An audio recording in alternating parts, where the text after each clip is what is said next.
হযরত ওমর রাদিয়াল্লাহু তাআলা আনহু দূত পাঠাইলেন। তিনি গিয়ে ওই শহরের ভিতরে সাদ ইবনে আবি ওয়াক্কাসকে বললেন যে আমাকে হযরত ওমর পাঠিয়েছে, আপনি আমার সাথে 5টা মসজিদে নামাজ পড়বেন, একটার পর একটা আমরা 5টা মসজিদে নামাজ পড়ব। প্রথম মসজিদে নামাজ পড়লো দূত, সাথে সাদ ইবনে আবি ওয়াক্কাস সাথে আছেন। নামাজ পড়ার পরে ওই দূত বলতেছে, নামাজ শেষ, তিনি উঠে দাঁড়িয়েছেন। দাঁড়ানোর পরে বলতেছেন যে হযরত ওমর আমাকে পাঠিয়েছেন, আপনাদের এই রাষ্ট্রের দায়িত্বে আছে সাদ ইবনে আবি ওয়াক্কাস, তিনি এই রাষ্ট্রের প্রধানমন্ত্রী, তার বিরুদ্ধে যদি কোনো অভিযোগ থাকে আপনারা এখানে বলতে পারেন। প্রথম মসজিদ, সবাই এক সমস্যারে উঠে বলল যে সাদ ইবনে আবি ওয়াক্কাসের বিরুদ্ধে আমাদের কোনো অভিযোগ নাই, তিনি অত্যন্ত সুন্দরভাবে আমাদের দেশ চালাচ্ছে। প্রথম মসজিদের এটা শোনার পর তারা দ্বিতীয় মসজিদে গেল, তৃতীয় মসজিদে গেল, চতুর্থ মসজিদ, পঞ্চম মসজিদ। নামাজ পড়ার পরে তিনি উঠে দাঁড়ান, আমি হযরত ওমরের দূত, আমাকে পাঠিয়েছেন হযরত ওমর রাদিয়াল্লাহু তাআলা আনহু, আপনাদের শাসক সম্পর্কে যদি কোনো আপনাদের অভিযোগ থাকে আপনারা বলতে পারেন। সবাই উঠে দাঁড়িয়ে সমস্যারে বলল আমাদের কোনো অভিযোগ নাই, আমাদের কোনো তার প্রতি আমাদের কোনো তিক্ততাও নাই, রিক্ততাও নাই, কোনো কিছু নাই, আমরা তার এই শাসকের প্রতি আমরা সন্তুষ্ট। তিনি তো এখন চলে যাবেন, যাওয়ার আগেই বলতেছেন যে আল্লাহি, আল্লাহর কসম করে বলি যে আপনারা এখানে যত মানুষ আছেন এই মানুষকে আমি আপনাদেরকে বলতেছি, যদি কোনো অভিযোগ থেকে থাকে তাহলে আপনারা কোনো ভয় নাই, কোনো দ্বিধা নাই, কোনো সংকোচ নাই, আপনারা বলতে পারেন। পিছন থেকে একজন মানুষ উঠে দাঁড়িয়েছে, দাঁড়ানোর পরে বলতেছে সাদ ইবনে আবি ওয়াক্কাস সম্পর্কে যে আমাদের শাসক যিনি, তিনি প্রথমত যুদ্ধের জন্য ভয় পান। কাকে বলতেছে? শাসক সম্পর্কে, প্রধানমন্ত্রী সম্পর্কে। সাদ ইবনে আবি ওয়াক্কাস তখন রাদিয়াল্লাহু তাআলা আনহু, তিনি হলেন রাসূল কারীম সাল্লাল্লাহু আলাইহি ওয়াসাল্লামের সাহাবী। বলতেছে যে তিনি যুদ্ধে জড়ানো ভয় পান।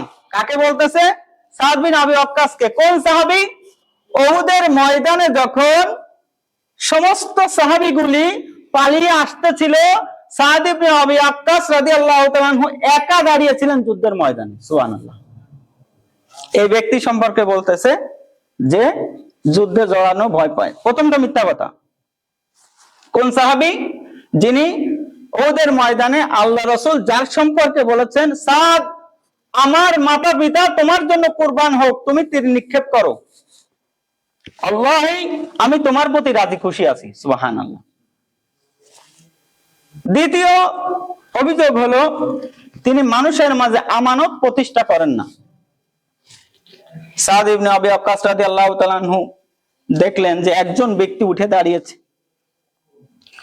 এরপরে রাজ্যের যে মালিকানা আছে তিনি আমাদের সম্পূর্ণরূপে আমাদের উপরে তিনি প্রয়োগ করেন না, মানে আমাদের যে হক আছে এটা তিনি দেন না। সাদ ইবনে আবি ওয়াক্কাস রাদিয়াল্লাহু তাআলা আনহু তিনি হাত তুললেন আল্লাহর কাছে যে আল্লাহ, তুমি তো জানো যে আমার সম্পর্কে কে মিথ্যা কথা বলতেছে আর কে সত্যি আছে। আল্লাহ তুমি এটার বিচার করে দিও, এই ব্যক্তির হায়াতকে বাড়িয়ে দাও, এই ব্যক্তিকে তুমি দারিদ্র্যের কষাঘাতে তুমি তাকে নিপীড়ন করো।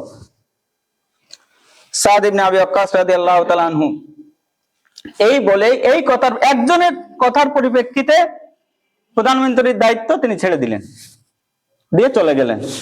যে দেশে আমার আর প্রধানমন্ত্রীর দরকার নাই, যে দেশে আমার মতন লোক জনগণের হক আদায় করতে পারে না, আমার দরকার নেই, তিনি ছেড়ে দিলেন, চলে গেলেন।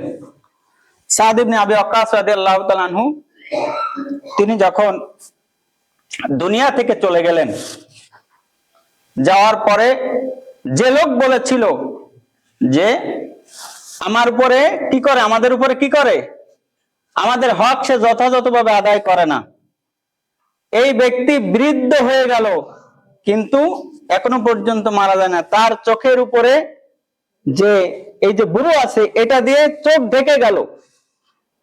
মানুষকে দেখতে হলে তার ভুরু উঁচু করে এরপরে দেখা লাগতো। রাস্তার পাশে ভিক্ষার থালা হাতে নিয়ে এই সিরিয়ার শহরে এসে হেঁটে বেড়াতো আর মানুষের কাছে ভিক্ষা চাইতো।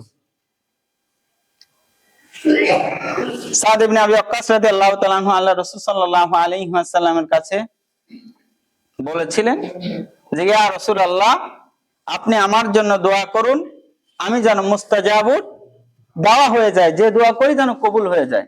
রাসূল কারীম সাল্লাল্লাহু আলাইহি ওয়াসাল্লাম বললেন, তোমার খাবারটা কি করো? হালাল করো, মানে তোমার খাবারটা যেন হালাল হয়।